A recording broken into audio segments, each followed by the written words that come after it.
তো পারবে না, ছোট অনেক অনেক উপরে তো। এদিকে দেওয়া ঠিক হলো কিনা? তা তো ভালো, মানুষ কম আছে।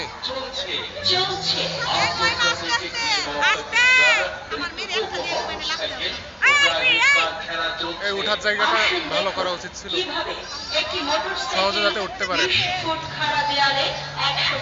ভয় পাচ্ছে, ভয় পাচ্ছে।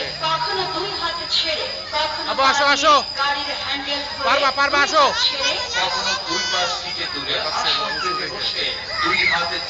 একবার পারলেই পারবে। আসো আসো,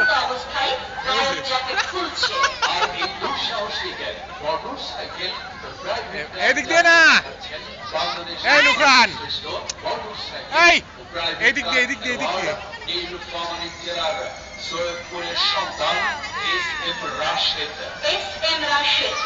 আন্তর্জাতিক গেম অ্যাডভেঞ্চার নৃত্যকূপ প্রদর্শনীতে মোটরসাইকেলের সাথে এখন প্রাইভেট কারও চলছে। আসুন দেখুন কিভাবে একটি প্রাইভেট কার নিয়ে মাটি থেকে 20 ফুট উপরে কাঠের দেয়ালে মোটরসাইকেলের সাথে প্রাইভেট কারও চালিয়ে দেখাচ্ছেন বাংলাদেশের জনপ্রিয় ও শ্রেষ্ঠ মোটরসাইকেলিস্ট এস এম রাশেদ। বাংলাদেশের একমাত্র মোটরসাইকেল। অনেক মজা হচ্ছে।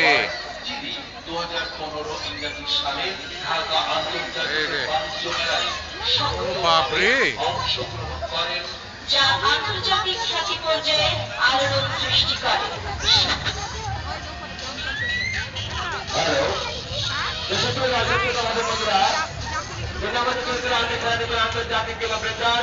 চলো মোটরসাইকেল প্রাইভেট কার খেলা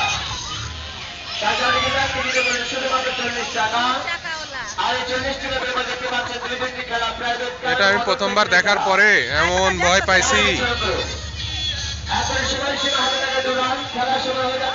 এই সেই মৃত্যুকূপ মোটরসাইকেল খেলা। আর সময় মাত্র 5 মিনিট, যেটা খেলা দেখবে তাদের হিট থেকে শুরু করুন। তাদের সময় সীমা হাতে টাকা দৌড়ান। এক থেকে যে ব্যাপার দেখতে পাবে 2-2টি খেলা, প্রাইভেট কার ও মোটরসাইকেলের খেলা। আর এতদিন দেখেছেন রাস্তায় প্রাইভেট কার চলছে, আর আজকে নিশ্চিত সরাসরি দেখে যাবেন পারতেছে তো তাও ছোটটা। এর মাটি থেকে 20 ফিট উপরে কাঠের দেওয়ালে 4 চাকা প্রাইভেট কার চালিয়ে দেখাচ্ছে। আবার দেখতে পাবেন চলন্ত অবস্থায় প্রকল্পের হাত পা ছেড়ে দিয়ে আপনাদের সামনে দাঁড়িয়ে যাচ্ছে। তারপরে দেখে যাচ্ছে কি দেবেন শুধুমাত্র 40 টাকা। তারপরে একের সময় সীমা হাতে টাকা দেওয়া তাহলে দিকে সংগ্রহ করুন। এক টিকিটের মধ্যে দেখতে পাচ্ছেন 2-2টি খেলা। আর যে মোটরসাইকেলের রাস্তায় চালাচ্ছেন ভাইয়া, আবু লাফাও, লাফাও, এখানে লাফাও। এই নয়মা, এখানে লাফ দাও, লাফাও দেখি, লাফাও দেখি। 110 কেজি ওজনের গাড়ি খেলা কিভাবে মাটি থেকে 20 ফিট উপরে চলে যাচ্ছে। আমাদের কোনো চলন্ত অবস্থায় কখন রূপা